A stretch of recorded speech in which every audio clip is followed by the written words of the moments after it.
Boa noite, meus amigos. Estamos aqui de volta. Como sempre, começamos invocando a Santíssima Virgem Maria e o Santo Padre Pio de Pietrelcina, para que roguem a Deus que nenhuma injustiça se cometa nesse programa. Eu lembrar aqui a vocês o curso de Filosofia da Ciência, parte 1, que será proferido aqui por mim em Colonial Heights, Virgínia, de 10 a 15 de maio de 2010. Contatos e informações com o misterioso Sr. Eduí. Telefone 041 9974 4443 ou 041 3527 0987 ou pelo e-mail edui.ferro@uol.com.br. Também aqui, a partir de março, o meu filho Luiz Gonzaga Carvalho Neto, o Gugu, está ministrando um curso que será uma leitura comentada do livro De Anima, sobre a alma, de Aristóteles. Contato e informações com Lucas Ramos Leandro, no telefone 013 8811 9387 ou pelo e-mail lucasleandro@uol.com.br. Olha, essa semana aqui foi uma semana de fofocar, de sacanagem, que não tem mais limite. Em primeiro lugar, apareceu aqui o pastor Caio Fábio, né, dizendo que o Júlio Severo foi aluno do seminário católico, né, no qual ele praticou ali vários atos de homossexualismo. Digo, olha, em primeiro lugar, se o Júlio Severo tivesse dado para toda a América Latina, não seria dar conta do Caio Fábio.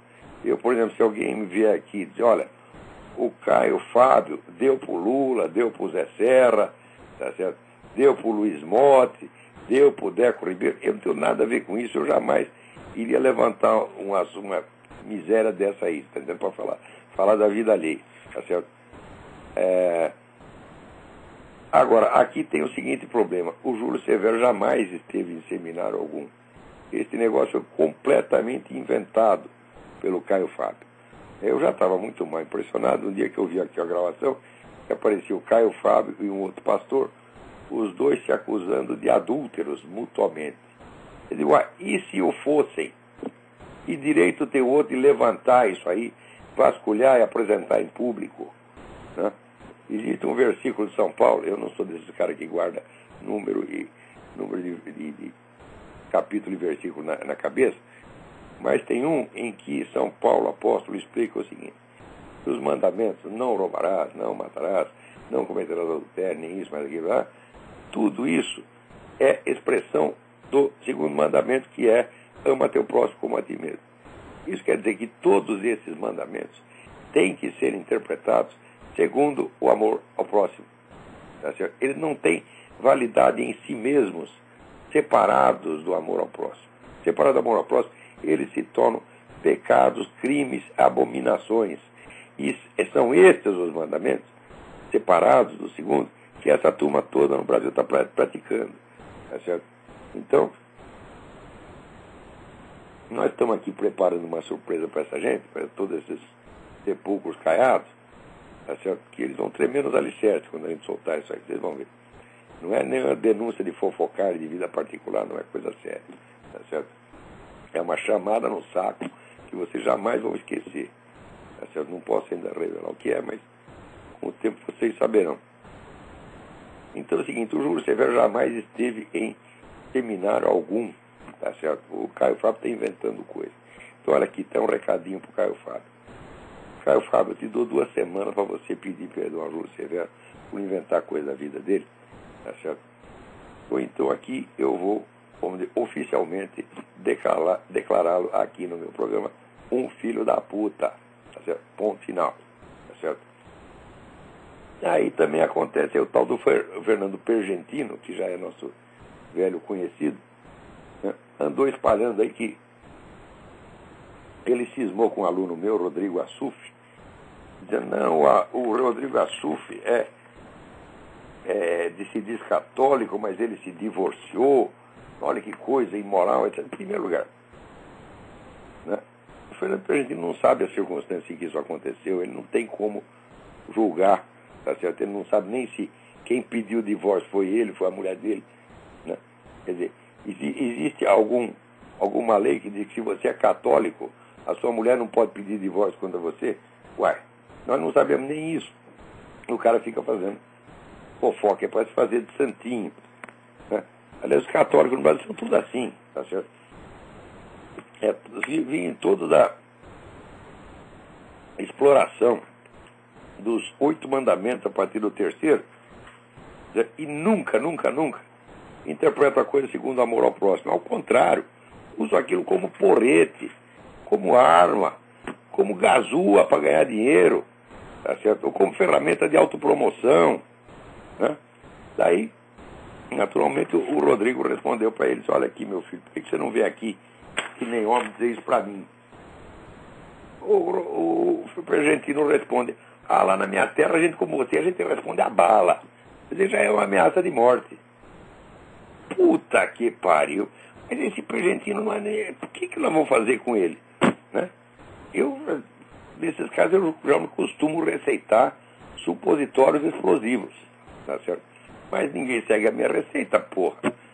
Esse Fernando Pergentino é o sujeito que disse até que eu sou um cafetão. Vê se pode. Tá certo? Agora, ele deve ter razão. Porque isso aí deve ser verdade, gente, porque ele deve ter obtido essa informação do testemunho da senhora sua mãe, que trabalhou no meu puteiro por anos a fio, sendo essa a origem misteriosa do senhor Rodrigo Pergentino, do Fernando Pergentino. Né? Ele, como é que está aí falando essas coisas? Cafetão? Porra, o que é isso? Só se foi por essa via que você obteve a informação. Agora, na mesma semana, me acontece, olha aqui, chega aqui uma matéria da Veja, a matéria é importantíssima, sobre as Farc paraguaias, dizendo aqui, um genérico dos terroristas colombianos mata, sequestra, assalta e tenta explodir prédios públicos no Uruguai. 3 líderes do bando se escondem no Paraná. E para indignação do presidente paraguaio Fernando Lugo, o Brasil lhes concede status de refugiados. Então, o Brasil é o paraíso dos terroristas mesmo. A matéria é muito importante. Só tem o seguinte problema. Esse assunto já foi noticiado e esgotado pela Graça Salgueiro no blog Nota Latina em 2007. E a Veja nem para dizer obrigado. Entendeu? Quer dizer, os casos de cópia atrasada do Mídia Sem Máscara e do Nota Latina e do site do Heitor de Paula já viraram assim, já dá uma enciclopédia, tá certo? Isso acontece a toda hora, já virou costumeiro no Brasil.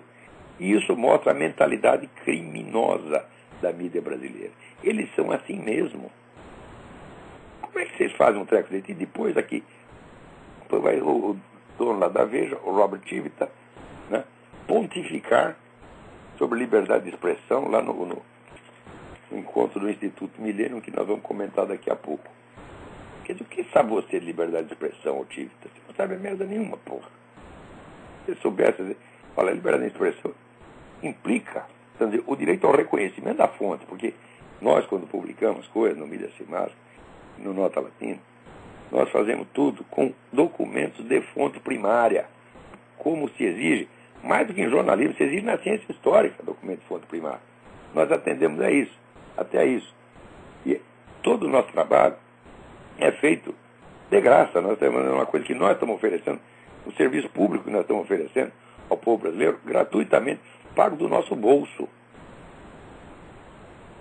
Né? Quando todas as despesas ali, somos nós mesmos que pagamos, não estamos ganhando nada para fazer isso. Agora, jornalistas profissionais que trabalham para empresas bilionárias, que nem Editora Abril, Folha, etc, e copiam a gente com 2, 3 anos, às vezes 10 anos de atraso. E nem sequer citam a fonte. Quer dizer, quando é que vai terminar isso? Quem são vocês para cobrar a moralidade do governo? Não tem moralidade nenhuma, meu Deus do céu. É. Agora, outro que está prestando serviço público de graça, extraordinário, o Nivaldo Cordeiro. Esta semana sai um artigo aqui dele que se chama A Alma dos Eleitores. Um artigo espetacular. Vocês tem que ler, tem que ler. Vou ler até aqui um pedaço. O fracasso político eleitoral das ideias liberais em todo o mundo é patente. O discurso sobre o liberalismo tenta encantar certo tipo de plateia de intelectuais e acadêmicos. Acredito que no Brasil essa plateia não encheria um ônibus, incapaz, portanto, de encontrar nomes passíveis de empolgar a opinião pública. O discurso liberal, centrado na exaltação da propriedade privada e da liberdade e da igualdade, a mesma que está na boca dos socialistas, não tem apelo algum e sofre concorrência direta da alternativa socialista. Do ponto de vista da lógica do coração, o discurso socialista esmaga o discurso liberal e o mantra da distribuição de renda por meio de políticas públicas, elevação de impostos de um lado e gastos públicos do outro, parece ter capacidade superior de comunicação. Mas é lógico que é. Né? Então, você vê que quando a gente fala conservadorismo é um corpo de valores e princípios que vem desde há milênios. Liberalismo é uma variante do conservadorismo, uma variante que surge no século XIX, em oposição a um movimento específico que é o socialismo. Então, o liberalismo já é uma coisa mais limitada. E o ponto dele, os pontos centrais dele é, de fato, a defesa da propriedade privada, da economia de mercado, portanto, e das liberdades civis. Então, é uma coisa, evidentemente, parcial e limitada. E pior, o discurso socialista não é totalmente contra a propriedade privada. Muitas vezes eles incentivam a propriedade privada para desenvolver as forças produtivas, como Lenin fez na Rússia. Então acontece que aí o discurso liberal esvazia. Quer dizer, que sentido faz você fazer um discurso em defesa da propriedade privada se naquele momento, por motivos estratégicos, os socialistas não estão atacando a propriedade privada, mas até a estão defendendo, como fez, quer dizer, o Lula. Né? O Lula deixou a propriedade privada mais ou menos em paz,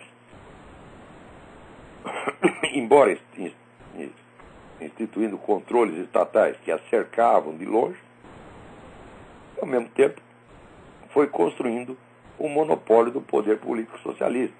Quer dizer, está usando o capitalismo para construir o socialismo.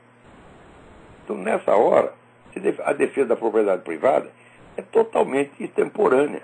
Não é disso que se trata. Muito mais importante do que isso são os itens da guerra cultural. Esse negócio de movimento gay, de casamento gay, de feminismo radical, essa coisa toda, né? Quer dizer, é nessa parte aí que está hoje o foco do ataque do movimento socialista, e não na propriedade privada enquanto tal. Quer dizer, eles vão deixar o ataque da propriedade privada para daqui 100 anos. Né? A não ser alguns apressadinhos, que nem o Hugo Chávez estão fazendo já. Mas, então, quer dizer, o liberal, o que ele está discutindo são assuntos marginais e que, de fato, não tem apelo, porque aquilo, no momento, não é um problema. Você vê, por exemplo, a democracia formal não está sendo atacada no Brasil. Né? Nós temos lei, temos Constituição, etc, etc. Formalmente a democracia está aí. E como esse pessoal liberal se interessa sobretudo por essa parte formal jurídica, o discurso dele se esvazia completamente. Né? Então, até aqui o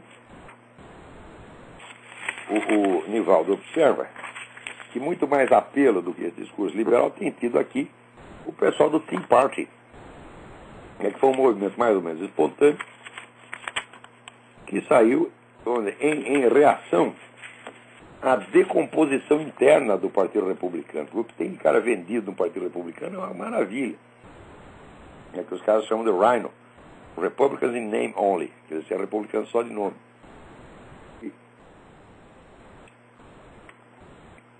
Então, o Tea Party tem alcançado um sucesso extraordinário. Até essa semana saiu aqui uma declaração declaração do Tea Party, que está online para que as pessoas assinem se quiserem. Né? Os americanos, evidentemente, não faz sentido para o brasileiro assinar isso. Mas os itens aqui são os seguintes. Eles dizem que os verdadeiros conservadores, eles apoiam as reduções em imigração legal. Né? E o controle ou limitação dos direitos de cidadania por nascimento, quer dizer, o sujeito vê um casal do México, a mulher está com 9 meses de gravidez, atravessa a fronteira, pum, saiu o bebê ali. Pronto, virou americano. É claro que é uma sacanagem, é claro que é uma fraude. E se opõe à anistia para imigrantes ilegais, especialmente do terceiro mundo. 2. Apoiam a política econômica de America First, América primeiro, e se opõem ao livre comércio, isto é, o NAFTA, etc., que está destruindo a economia americana. Aqui tem uma nota. Historicamente, os conservadores sempre se opuseram ao livre comércio. Uma prática globalista que o próprio Karl Marx apoiava. Que depois foi incorporada aí a ideologia dos neocons. Isso é para vocês terem ideia do que são os verdadeiramente conservadores. Aqui nada disso se fala no Brasil. No Brasil o pessoal só faz confusão. O país republicano é conservador, tudo a mesma coisa. 3. Apoia a política de defesa nacional, mas se opõe ao intervencionismo e à construção de nações. A transformação do Oriente Médio em democracia liberal é liberalismo wilsoniano. Quer dizer, é negócio do Woodrow Wilson, que queria que os Estados Unidos implantassem a democracia em toda parte. De fato, isso faz parte do esquerdismo americano, isso não é do conservador. O conservador quer deixa os outros países cuidar deles e os americanos cuidam aqui do país deles. Né? E 4. Se opõe a todas as formas de affirmative action implantado pelo Estado. Se opõe aos bailouts federais. Bailout é um termo que é usado como fiança. O sujeito está na cadeia, né? E você vai lá e tem que pagar um bailout para o cara sair. Então, eles estão usando o mesmo termo para o seguinte: o banco está falindo, vai lá o dinheiro, o governo pega dinheiro do imposto e dá para o banco. Quer dizer, está premiando o banco incompetente, né, com o dinheiro de gente competente que trabalhou e pagou imposto. 6. Apoia a soberania dos Estados. Contra o globalismo, portanto. 7. Se opõe às leis contra crimes de ódio, pensamentos de ódio e outras legislações orwellianas usadas para silenciar a crítica patriótica. E a vida aqui, a não ser que um candidato democrata ou republicano, né, atenda a esses critérios, nós nos propomos a não votar ou a votar para um terceiro partido. Isso aqui que é o movimento do Tea Party. E a Folha de São Paulo acaba de descobrir que existe. Né? Esse pessoal é impressionante. Eles levaram 16 anos para descobrir o Foro de São Paulo. Né? Pelo menos 2 ou 3 anos para descobrir o Tea Party. Né? 2 anos para descobrir as Farc no Paraguai. Quer dizer, esses caras não trabalham, o que eles fazem na redação, né? Agora, aqui vou chamar a atenção para vocês para uma nota oficial que o Heitor de Paula e a Graça Salgueiro fizeram publicar no Nota Latina e no site do Heitor, www.heitordepaula.com, dando ciência do afastamento deles do Instituto Millennium e até do movimento Uno América. Então aqui, isto por causa de um tal de segundo seminário sobre liberdade, democracia e império das leis, copiado do primeiro, que foi um grande sucesso no ano 2006, com a presença do ex-presidente uruguaio, do ex-chanceler equatoriano, figuras de notório saber, conservador liberal, somente com palestrantes comprometidos de fato com a liberdade. E agora os caras fizeram um segundo seminário com o mesmo nome, né? Só que, como diz eles, mais aberto. O que significa mais aberto? Significa chamar um bando de comunista, de filha da puta, para gastar. Esses caras que estão. Falta dinheiro para comunista fazer congresso? Né? Não falta. O governo enche de dinheiro, todas as empresas dão dinheiro para ele. Agora, quando o conservador consegue juntar um pouquinho de dinheiro, vamos fazer um congresso, aparece o filho da puta dizendo não tem que ser mais aberto. Né? Mas olha que coisa impressionante. Olha, cada fulano que eles botaram lá, né? Aqui, Marcelo Resch, proprietário do site Inforel, nitidamente pró-comunista. Né? Botar lá o Arnaldo Jabor. Oh, meu Deus do céu! Quer dizer, o que há? Agora essa é a direita brasileira, é o Arnaldo Jabor? Oh, meu Deus do céu, o Arnaldo Jabor, ele é contra o Lula. Tá certo? Mas ele é a favor de todo o programa da esquerda. E é assim, puxa-saco número 1 do Obama. Ele é uma relações públicas do Obama no Brasil. Então você vê, olha, você está contra o Lula, qualquer esquerdista pode estar contra o Lula, até o Zé Serra está contra o Lula, porra. Né? Daí convidar lá o Arnaldo Jabor, Fernando Gabeiro, aí estão falando que o esquerdista pode ficar contra o Lula. O Miro Teixeira, Otávio Frias Filho. Peraí. O que é isto, gente? O que é isto? William Wack. E tinha aqui, parece que tinha. Não estou vendo aqui o nome do Robert Chivita. Não estou vendo o Robert Chivita aqui. Ah, não, está aqui. Robert Chivita, Olha, Robert Chivita e Otávio Frias Filho estão entre os maiores culpados pela ascensão do esquerdismo no Brasil. E durante anos eles só publicavam o que favorecia a esquerda. É um negócio impressionante. Quer dizer, um controle da opinião pública que foi uma coisa monstruosa. O Otávio Frias, de vez em quando, uma vez cada 3 anos, ele, de tanto eu encher o saco, eu ficava mandando carta uma atrás da outra, ele consentia em noticiar que alguém tinha sido torturado na China ou em Cuba. Tá certo? Mas denúncias contra os militares brasileiros eram todo dia. Né? Quer dizer, é quase a mesma coisa. Os militares brasileiros mataram 300 pessoas, né? Os chineses mataram 70 milhões, é quase a mesma coisa.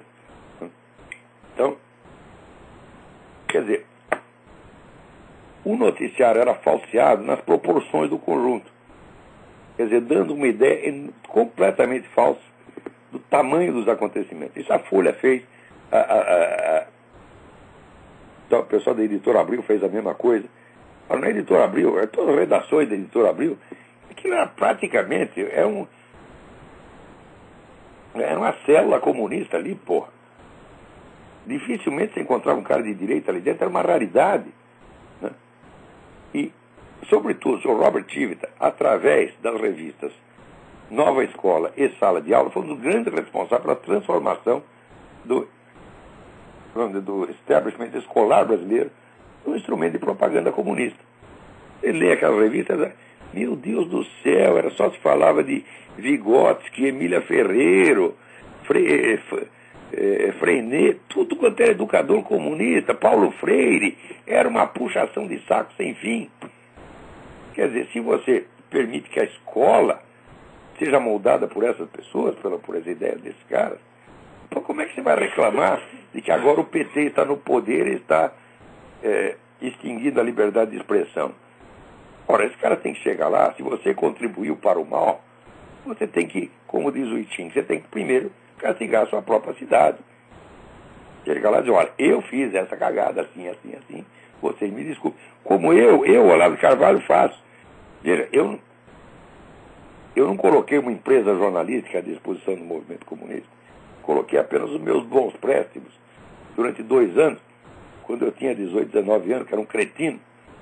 E mesmo assim, eu confesso em público, reconheço a cagada e tento limpá-la. Agora, o seu Chivita, né, coloca uma empresa monstro a serviço desse esquerdismo durante anos a fio.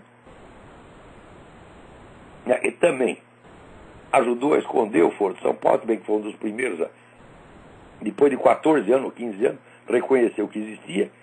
Tá certo? A Folha demorou mais um pouco para reconhecer. Quer dizer, e graças a esse silêncio foi que o Foro de São Paulo cresceu e se tornou dominador de 12 países no continente. E agora eles fazem de conta que eles são apenas vítimas inocentes da situação. Né? O próprio Arnaldo Jabor. O Arnaldo Jabor não foi um militantezinho de merda da esquerda como eu fui na juventude. Não. Ele foi importante intelectual a serviço dessa gente durante 20 ou 30 anos. De repente mudou de ideia sobre um ponto ou outro, ou sobre uma pessoa ou outra. E de repente já aparece, então, como se fosse o herói da direita nacional, do liberalismo nacional.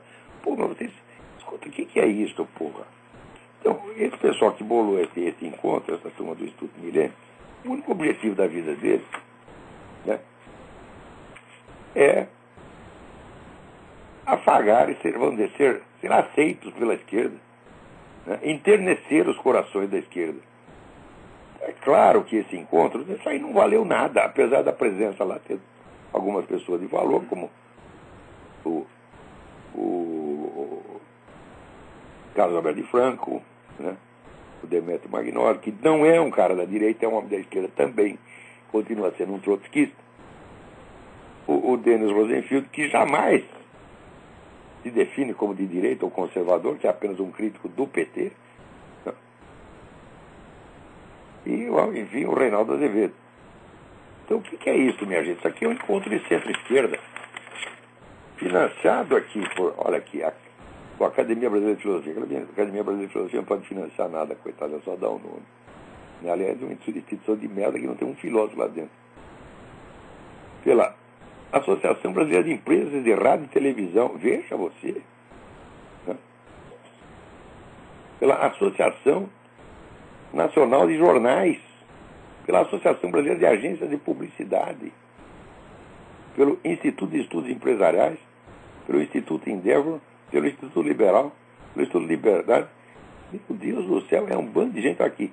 Apoio, Fundação Armando Álvares Penteado e Instituto Friedrich Naumann. Junta toda essa multidão de recursos para dar o microfone a esquerdista. O que é isso? Pô, tem que sair mesmo, vocês estão muito certos. Então, esse pessoal todo, o problema é o seguinte: o Brasil não tem nenhuma tradição de partidos conservadores, organização conservadora. O único partido conservador que existiu na República nossa foi a UDN, que acabou mal, né? Acabou elegendo aquele maluco do Jânio Quadros, foi um fiasco. E logo em seguida, a única liderança conservadora no Brasil, que foi o Carlos Lacerda, foi destruída pelos próprios militares. E daí acabou o DN já é um fantasma. O tal do pensamento militar, né, ele não pode ter uma alternativa viável ao esquerdismo, porque ele é afetado pelo esquerdismo, muito afetado através do viés, aspas, nacionalistas, fecha aspas. Tá certo? Então é manipulado por esse esquerdista com uma ingenuidade patética. Você lê aquele artigo da revista da Escola Superior de Guerra, você vê que o Márcio Moreira Alves entrou lá, né, foi até cogitado para reitor da Escola Superior de Guerra, né, e encheu de merda a cabeça do monte de milico, que no entusiasmo, na empolgação nacionalista, acaba subscrevendo o discurso do Fórum Social Mundial, etc, etc. Terceira, que poderia ser fonte do pensamento conservador, é a Igreja Católica. A Igreja Católica foi vendida. Não tem uma igreja católica nenhuma no Brasil. Católico no Brasil hoje é o Fernando Pergentino. Tá certo? E o outro lá, Rodrigo Pedroso. Isso é católico no Brasil. A gente só quer carafunchar a vida dos outros e inventar mentira. E fazer ameaça de desconto não é católico porque se divorciou. Né? Porque nem sabe se o cara que divorciou, a mulher que divorciou. Né? E, no entanto, ele diz que é católico, fica fazendo ameaça de morte pro outro. Porra, é essa? Ele já quer ser um católico no Brasil. Isso é ridículo. A igreja católica no Brasil é ridículo. Tá? Você não encontra um católico lá dentro. Só encontra filha da puta, traidor, comunista infiltrado, viado, pedófilo. É isso que você encontra, essa merda. Tá entendendo? Eu não sei porque os fiéis têm paciência com as pessoas. Ela chama de eminência. Mas eu chamar de eminência um cara desse. Contra o fulano desse é eminência, o caralho, tu não é bispo, tu não é merda nenhuma. Tu não é nem o mesmo da igreja católica, tu é um excomungado, filha da puta. Essa semana eu vi aqui na TV a luta do nosso Vanderlei Silva contra o inglês. Né? Um inglês safado pra caralho, que lhe deu um pé no saco e enfiou o dedo no olho. Porra! Depois levou um cacete merecido. E o Vanderlei Silva, quando terminou, olhou pra câmera e falou: ah, é? Vem aqui, filho da puta do caralho, vem aqui. Desafiando todo mundo pra ir lá lutar com ele, levar porrada. Então a gente aqui tem que fazer a mesma coisa. Esses bispos, tá? Vem aqui, filho da puta. Vem aqui que eu provo para você que você é um excomungado. Leio aqui o decreto de Pio XII, confirmado pelo próprio João XXIII, dizendo que quem quer colabora, ajude uma instituição comunista, o Partido Comunista, o governo comunista, está automaticamente excomungado. Vocês estão todos excomungados. Não aceitem essa gente, você é um fiel católico. Não aceite, não colabore com essa farsa. Eu não estou falando da vida particular do bispo. O bispo arrumou uma amante, o bispo é pedófilo. Não entra. Se eu for pedófilo é crime, a gente tem que denunciar. Se o bispo tem um amante, se o bispo deu o cu, eu não tenho nada a ver com isso. A gente tem que defender a integridade da imagem das pessoas, mesmo quando são nossas inimigas. Tem que preservar a vida pessoal do sujeito, porque isso é um requisito essencial do amor ao próximo. Mesmo esses filhos das putas, nós temos o dever do amor ao próximo. Então nós podemos criticar as atitudes públicas, as atitudes políticas deles. Mas não podemos carafunchar a vida pessoal, que isso é muito feio. Isso é uma violação direta do segundo mandamento, que os caras nunca aprenderam. Nunca aprenderam, porque a educação doméstica no Brasil, já a mãe começa a ensinar o cara a ser filha da puta, mentiroso, safado e fofoqueiro desde pequenininho, tá certo? Então, não aceitem isso. Quando chegar um bispo desse, um cardeal desse, mandar merda, fala que tu não é autoridade nenhuma, tu não é sacerdote, tu não é nem um membro da igreja. É você com toda a tua santidade, né? Não é membro da igreja. Agora nós aqui, meu filho, aqui não tem santo nenhum. Aqui só tem bandido, cafetão, puta, viado, tá certo? Mas é o seguinte, nós não mentimos e nós não escarafunchamos a vida pessoal das pessoas para difamar ninguém. Agora, aqui, outra notícia. Aqui, o Dr. Phil Jones saiu no Newsmax. Sabe o que é o Dr. Phil Jones? É aquele climatologista que foi pego de calça na mão no caso dos e-mails, né? Quer dizer, ele ali admitindo que tinha falsificado, admitindo em privado, lembra? Os cupincha dele, né? Tinha falsificado dados para dar a ideia do aquecimento global por causa humana. Agora ele mesmo, né, como já foi denunciado, já está passando uma vergonha, agora ele está admitindo que de fato, parece que na Idade Média a temperatura foi mais quente do que agora. Mas o aquecimento global foi na Idade Média, porra. Caralho. Né? Mas o cara só confessou isso depois que espremeram ele. Esse problema da fraude científica, eu estou dizendo para vocês. Hoje a fraude científica é institucional. É normal. Por quê? Os caras trabalham, por exemplo, na área de pesquisa médica. Quem financia a pesquisa médica? É a indústria farmacêutica. Quem é a indústria farmacêutica? É a família Rockefeller. O que é a família Rockefeller? É o CFR, o Council on Foreign Relations. O que é o Council on Foreign Relations? É o globalismo estabelecido. Então, todo mundo tem que trabalhar para o globalismo. E é isso que o cientista faz. Quer dizer, para que os caras inventavam esse negócio de aquecimento global? Por quê? Se tem aquecimento global, nós temos que ter um controle global do clima. Isso não pode ser feito em escala nacional. Então, isso requer uma autoridade internacional, tá certo, que tenha o controle de tudo. É para isso que inventaram aquecimento global, porra. Não é aquecimento global, é controle global. É esse que é o objetivo. Não. Aliás,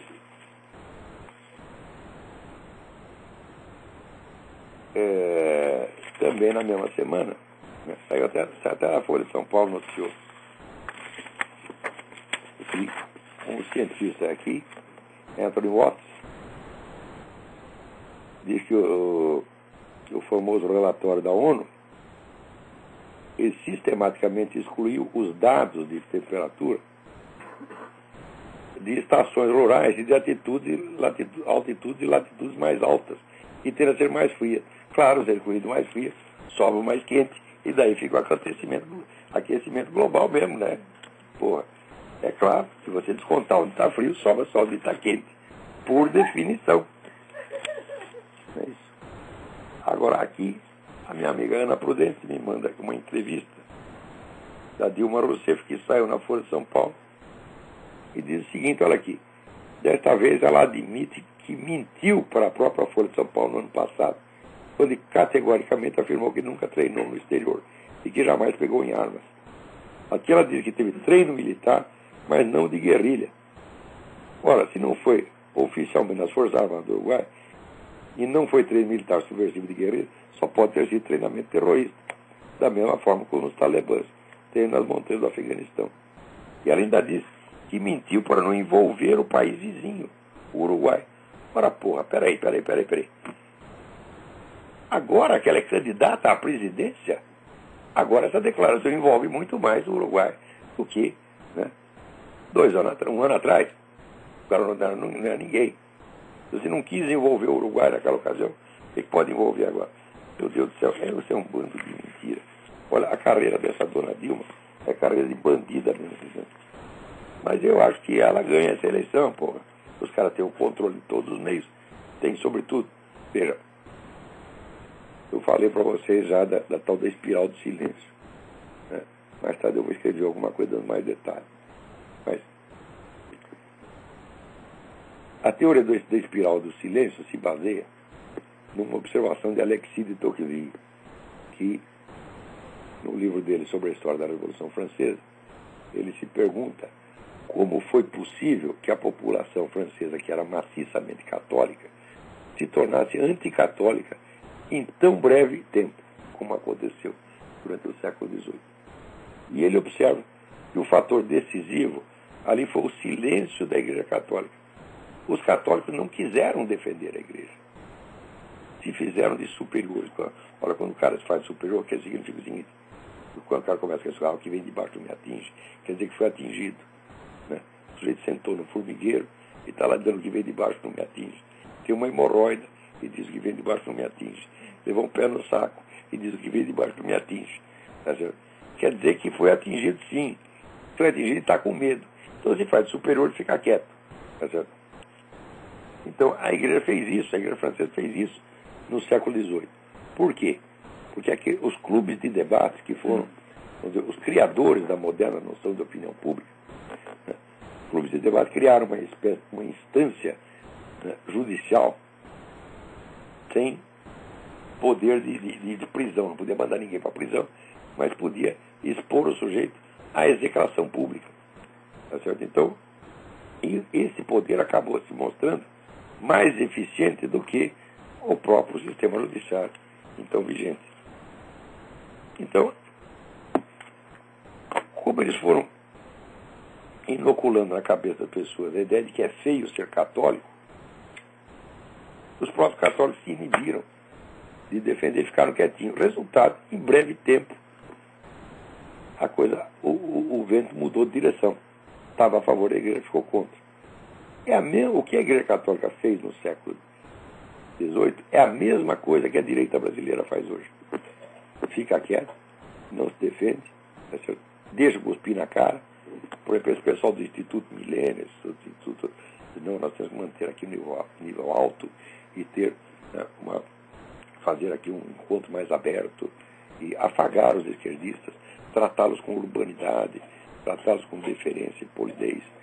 Não atacá-los jamais, apenas aqui defendemos ideias, defendemos a economia de mercado, defendemos a democracia, a ordem democrática, etc, etc. E, ora, enquanto isso, os caras te acusam de tudo. Qualquer candidato que você elege para qualquer coisa, eles vão lá e caçam, como estão fazendo com o Kassab. Eles invadem as suas propriedades, eles queimam os seus bens, tá certo? Eles te acusam do diabo e te põem na cadeia, tá certo? E você, fingindo que não foi atingido, né? Não, nós temos aqui que manter o diálogo em nível alto, etc. Foi o que a igreja fez no século XVIII. E por isso teve a Revolução Francesa. Né? Então o que vocês estão chamando, vocês estão convocando atos de violência. Como dizia aqui com muita razão, né, o ex-secretário da Defesa, Donald Rumsfeld, a fraqueza atrai a agressividade. Se tu vê que você está fraco, é aí que ele quer bater mesmo. Entendeu? E é o que vocês estão fazendo. É o que essa turma de Instituto Milênio e outros institutos lá estão fazendo. E eles estão se autodestruindo, estão usando recursos financeiros extraordinários para se autodestruir. E as pessoas que estão realmente dizendo a verdade, dando a informação correta, fazendo a análise de conjuntura correta, esses eles boicotam, e põe de lado, por quê? Por ciumeira. Ciumeira. Né? O sujeito não suporta que tenha uma pessoa que saiba mais do que ele, como eu sei mais do que eles, e o Heitor de Paula sabe mais do que eles. Eles não aguentam isso. Eles querem a promoção dos medíocres, risonhos e bem comportados, como Arnaldo Jabor, Otávio Frias e outros. Né? Bom. O que mais tem? Tenho que recomendar aqui para vocês um artigo extraordinário, um cidadão chamado Douglas J. Hagmann, Hagmann, no site Homeland Security US, tudo junto, homelandsecurityus.com. Procurem lá um artigo que chama From the Palaces to the Tombs. É um artigo, uma análise do complexo sistema de infiltração islâmica nas Forças Armadas e no sistema de prisões federais e estaduais nos Estados Unidos. Olha, isso aqui eu já tinha ouvido extraoficialmente de um amigo meu, militar aposentado. Ele disse o seguinte: olha, os caras estão comprando tudo quanto é general, coronel. O negócio está realmente perigoso, de maneira que tem um soldado americano lá no Iraque ou no Afeganistão, né? Se ele leva um tiro, desfere um tiro, revida com outro tiro, ele é processado e sofre tudo quanto é pressão, de maneira que, se os comandantes estão contra, como é que você vai vencer a guerra? É por isso que a situação americana se complica cada vez mais. Quer dizer, isso aí não resulta de uma fragilidade interna, mas de infiltração. E o pessoal da Arábia Saudita tem dinheiro que não acaba mais, eles compram quem eles quiserem, e oficialmente, né, a Arábia Saudita continua sendo aliada dos Estados Unidos. Então é isso. Um vem, né, suborna, corrompe os seus funcionários, eles usam esse golpe baixo, e os americanos estão lá afagando a Arábia Saudita. Esse negócio tá bravo, viu? Agora está aqui o jornal Diário Espanhol El País, dizendo que uma coisa muito certa, que quem quer que seja o vencedor nas eleições de outubro, o Lula será simbolicamente o vencedor. Por quê? Virou uma concorrência de esquerdismo. Mais provavelmente vencerá a Dilma, como venceu o Lula do traseiro. Por quê? Porque se você elimina todos os candidatos de direita e só sobra de esquerda, então vira um campeonato de esquerdismo. E se o esquerdismo é o critério seletivo, quem vai ganhar é aquele que representar o esquerdismo da maneira mais pura e incontaminada. Então, num campeonato de esquerdismo entre Lula e Zé Serra, quem ganha? Lula. Campeonato de esquerdismo entre Lula e Dilma, quem ganha? Dilma. A Dilma até é terrorista, porra. Quer dizer, quem pode ser mais esquerdista do que o sujeito que praticou terrorismo em defesa da esquerda? Então, o Zé Serra não, ficou lá em casa, né, em segurança, coçando o saco. Falava de vez em quando um pouco mal do governo, né? Como aquele negócio do Juca Chaves. Ele foi ser infeliz lá em Paris. Né? Então, evidentemente, a Dilma personifica a esquerda muito melhor que ele. Agora, a nossa direita não quer sequer assumir que é direita, meu Deus do céu. E, pior ainda, como eu estava falando no começo, como todas as forças poderiam, hipoteticamente, fundamentar uma política de direita no Brasil, né, estão já neutralizadas, só sobrou um elemento, que é o pensamento empresarial. Então, tudo o que existe de direitivo no Brasil é pensamento empresarial. Agora, acontece o seguinte: o pensamento empresarial, ele visa, em primeiro lugar, os próprios interesses empresariais. Então, a defesa do livre mercado, tem pessoas que defendem o livre mercado por uma questão de princípio, como eu, ou Heitor de Paula, ou Graça Salgueiro. Mas, quando o sujeito defende o livre mercado, porque ele está ganhando dinheiro com o livre mercado, então, evidentemente, a causa dele é fraca, porque ele está argumentando sempre pro domo sua, como diz lá, está argumentando pelos seus próprios interesses. Então, essa política já entra em campo enfraquecida. Então, você vê, de um lado, você tem todo o idealismo, de fato, de milhões de militantes petistas que não tem nada a ganhar com isso. Claro que a liderança petista está lá enchendo os bolsos de dinheiro e tal, mas esse pessoal dos partidos de esquerda, a força dos partidos de esquerda não vem dessa liderança, vem de milhões de militantes que deram sua vida, seu dinheiro, seus bens, arriscaram tudo pela causa e não tem nada a ganhar pessoalmente com ela. Agora,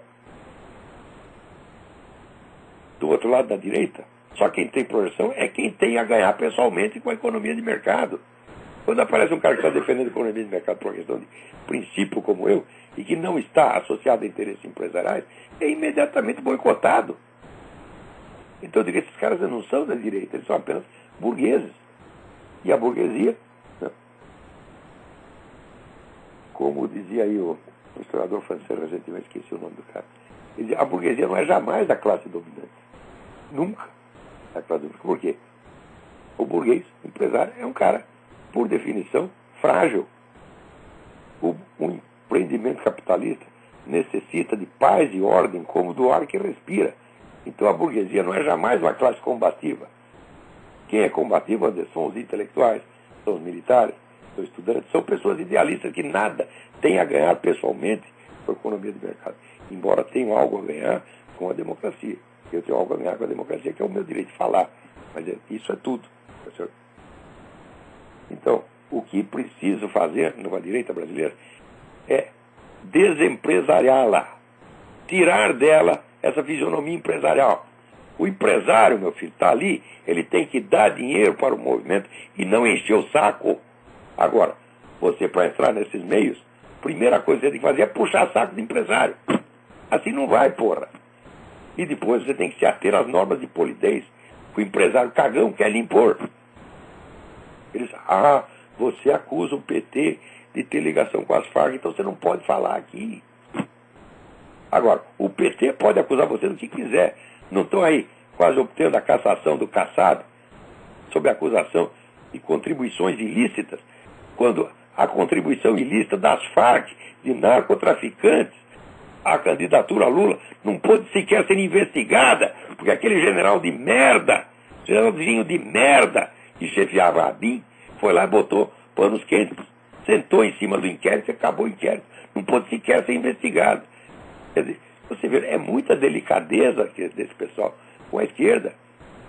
Então, e esse pessoal empresarial tem medo de tudo. Porque qualquer coisa, o menor abalo na ordem pública, representa prejuízo para eles. Então os caras têm medo de tudo. Eles querem tapar a sua boca, botar uma mordaça. Tá certo? Como diz, não, é que nem um cão de guarda que você tem. O cão é muito feroz, você tem que amordaçar ele. Botar uma focinheira no bicho. Convive querendo botar em mim, porra. Então, tá entendendo por que eu, por exemplo, eu não tenho apoio empresarial? Deveria ter. Deveria ter, porque eu sei o que fazer. Tá certo? Eu tenho o diagnóstico correto da situação. Eles não têm. Esse pessoal, veja, esses institutos todos, eles só fazem esses encontros para fim de propaganda. Eles não têm encontros permanentes para análise de conjuntura. O que é um absurdo. Quer dizer, você se reúne uma vez por ano para fazer um congresso, fazer propaganda. Eu digo, mas o pessoal da esquerda tem todo dia reunião de intelectuais para fazer análise de conjuntura. Esses caras nunca fazem. Quem fazia análise de conjuntura era eu. Né? Eu juntava o pessoal ali no negócio que nós chamamos o Grupo de Estudos Ibn Khaldun, em homenagem ao historiador tunisino, né? Que foi o primeiro sujeito que conseguiu articular de maneira racional os vários fatores da história, fator econômico, político, religioso, cultural, etc. Eu fiz a minha homenagem aí. Tínhamos lá um grupo, e o grupo estava fazendo maravilhosa análise de conjuntura, todo mês, tá certo? E parou porque por falta de dinheiro, não tínhamos como trazer as pessoas. Então, se é para fazer um estudo sério, não tem dinheiro, não tem ajuda, tá certo?